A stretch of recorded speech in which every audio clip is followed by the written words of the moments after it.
পনির deep. আগে রেসিপিটা বলে দিই, না হলে কথার ছলে দেখা গেল অনেক কিছু বাদ পড়ে গেল।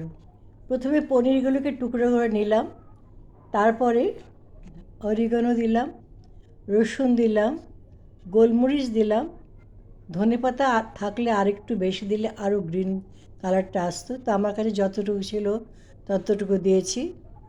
আচ্ছা, আর দিয়েছি সল্ট আর লেমন জুস।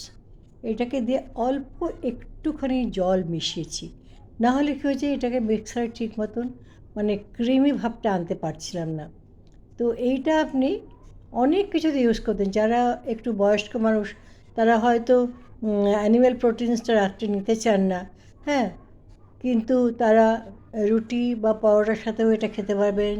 আর তারপরে এটা ব্রেডের সাথে মানে আপনি এই ডিপটা এত ভালো মানে চলবে, মানে আপনি এটা ব্রেডে লাগালেন, তার মাঝখানে টমেটো, পেঁয়াজ আর শসা রাখলেন। আর আরেকটা খুব ভালো হয় যে যদি আপনি একটুখানি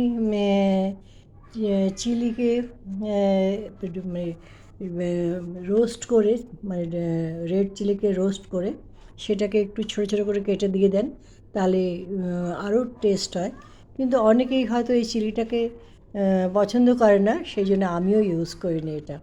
আমি তার বদলে একটু গোলমরিচ ইউজ করেছি। আপনারা করে দেখবেন, এই ডিপটা আপনাদের অবশ্যই ভালো লাগবে।